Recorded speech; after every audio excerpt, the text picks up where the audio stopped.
जय श्री कृष्ण कन्हैया लाल की जय हो। पांडवों को वारणावत जाने की आज्ञा। वैशंपायन जी कहते हैं, जन्मेजय दुर्योधन ने देखा कि भीमसेन की शक्ति असीम है और अर्जुन का अस्त्र ज्ञान तथा अभ्यास विलक्षण है। उसका कलेजा जलने लगा। उसने कर्ण और शकुनी से मिलकर पांडवों को मारने के बहुत उपाय किए, परंतु पांडव सबसे बचते गए। विदुर की सलाह से उन्होंने यह बात किसी से प्रकट नहीं की। नागरिक और पूर्ववासी पांडवों के गुण देखकर भरी सभा में उनके गुणों का बखान करने लगे।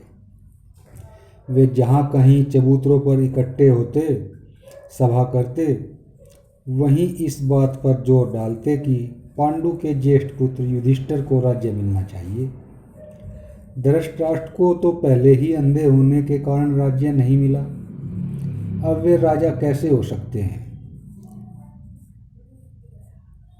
शांतनु नंदन भीष्म भी बड़े सत्यसंध और प्रतिज्ञापरायण हैं। वे पहले भी राज्य अस्वीकार कर चुके हैं, तो अब कैसे ग्रहण करेंगे। इसलिए हमें उचित है कि सत्य और करुणा के पक्षपाती पांडु के ज्येष्ठ पुत्र युधिष्ठिर को ही राजा बनावे। इसमें कोई संदेह नहीं कि उनके राजा होने से भीष्म और धृतराष्ट्र आदि को भी कोई असुविधा न होगी। वे बड़े प्रेम से उनकी संभाल रखेंगे। प्रजा की यह बात सुनकर दुर्योधन जलने लगा। वह जल भुन और कुढ़कर धृतराष्ट्र के पास आया और उनसे कहने लगा, पिताजी, लोगों के मुंह से बड़ी बुरी बकझक सुनने को मिल रही है। वे भीष्म को और आपको हटाकर पांडवों को राजा बनाना चाहते हैं। भीष्म को तो इसमें कोई आपत्ति है नहीं, परंतु हम लोगों के लिए यह बहुत बड़ा खतरा है। पहले ही भूल हो गई, पांडु ने राज्य स्वीकार कर लिया और आपने अपनी अंधता के कारण मिलता हुआ राज्य भी अस्वीकार कर दिया। यदि युधिष्ठिर को राज्य मिल गया तो फिर यह उन्हीं की वंश परंपरा में चलेगा और हमें कोई भी नहीं पूछेगा। हमें और हमारी संतान को दूसरों के आश्रित रहकर नरक के समान कष्ट न भोगना पड़े। इसके लिए आप कोई न कोई युक्ति सोचिए। यदि पहले ही आपने राज्य ले लिया होता तो कहने की कोई बात ही नहीं होती। अब क्या किया जाए। धृतराष्ट्र अपने पुत्र दुर्योधन की बात और कणिक की नीति सुनकर दुविधा में पड़ गए। दुर्योधन ने कर्ण, शकुनी और दुशासन के साथ विचार करके धृतराष्ट्र से कहा, पिताजी, आप कोई सुंदर सी युक्ति सोचकर पांडवों को यहाँ से वारणावत भेज दीजिए। धृतराष्ट्र सोच विचार में पड़ गए। धृतराष्ट्र ने कहा, बेटा, मेरे भाई पांडु बड़े धर्मात्मा थे। सबके साथ और विशेष रूप से मेरे साथ वे बड़ा उत्तम व्यवहार करते थे। वे अपने खाने पीने की भी परवाह नहीं रखते थे। सब कुछ मुझसे कहते और मेरा ही राज्य समझते। उनका पुत्र युधिष्ठिर भी वैसा ही धर्मात्मा, गुणवान, यशस्वी और वंश के अनुरूप है। हम लोग बलपूर्वक उसे वंश परंपरागत राज्य कैसे छूत कर दे, राज्य से कैसे छूत कर दे, विशेष करके जब उसके सहायक भी बहुत बड़े बड़े हैं। पांडु ने मंत्री, सेना और उनकी वंश परंपरा का खूब भरण पोषण किया। सारे नागरिक युधिष्ठिर से संतुष्ट रहते हैं। वे बिगड़कर हम लोगों को मार डालें तो। दुर्योधन ने कहा, पिताजी, इस भावी आपत्ति के विषय में मैंने पहले ही सोचकर अर्थ और सम्मान के द्वारा प्रजा को प्रसन्न कर लिया है। वह प्रधानतया हमारी सहायता करेगी। खजाना और मंत्री मेरे अधीन है ही, इस समय यदि आप नम्रता के साथ पांडवों को वर्णावत भेज दें तो राज्य पर मैं पूरी तरह कब्जा कर लूँगा। उसके बाद वे आ जाए तो कोई हानि नहीं।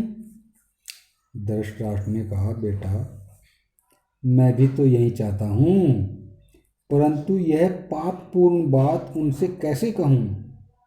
भीष्म, द्रोण, कृपाचार्य और विदुर की इसमें सम्मति नहीं है।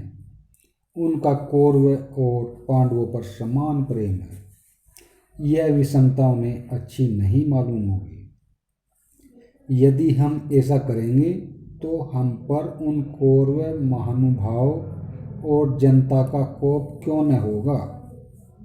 दुर्योधन ने कहा, पिताजी भीष्म तो मध्यस्थ है, अश्वत्थामा मेरे पक्ष में है, इसलिए द्रोण उसके विरुद्ध नहीं जा सकते। कृपाचार्य अपनी बहन, बहनोई और भांजे को कैसे छोड़ेंगे।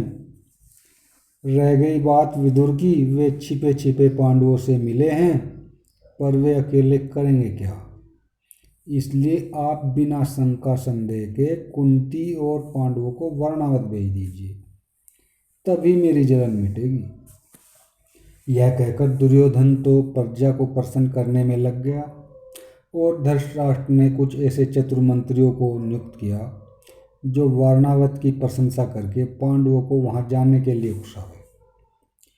कोई उस सुंदर और संपन्न देश की प्रशंसा करता तो कोई नगर की, कोई वहां के मेले का बखान करते, नहीं अघाता। इस प्रकार वारणावत नगर की बहुत प्रशंसा सुनकर पांडवों का मन कुछ कुछ वहां जाने के लिए उत्सुक हो गया। अवसर देखकर धृतराष्ट्र ने कहा, प्यारे पुत्रों, लोग मुझसे वारणावत की बड़ी प्रशंसा करते हैं। यदि तुम लोग वहां जाना चाहते हो तो हो जाओ, हो आओ। आजकल वहां मेले की बड़ी धूम है। देखो वहां तुम लोग ब्राह्मणों और गवैयों को खूब दान देना तथा तेजस्वी देवताओं की तरह विहार करके फिर यहाँ लौट आना। युधिष्ठिर धृतराष्ट्र की चाल तुरंत समझ गए। उन्हें अपने को असहाय देखकर कहा, आपकी जैसी आज्ञा, हमें क्या आपत्ति है। उन्होंने कुरुवंश के बाहिक भीष्म, सोमदत्त आदि बड़े बूढ़े, द्रोणाचार्य आदि तपस्वी ब्राह्मणों तथा गांधारी आदि माताओं से दीनतापूर्वक कहा, हम राजा धृतराष्ट्र की आज्ञा से अपने साथियों के सहित वारणावत जा रहे हैं। आप लोग प्रसन्न मन से हमें आशीर्वाद दें कि वहाँ पाप हमारा स्पर्श न कर सके। सबने कहा, सर्वत्र तुम्हारा कल्याण हो, किसी से कोई अनिष्ट न हो, मंगल हो। इस प्रकार कहकर सबने सम्मति दी। जय श्री कृष्ण।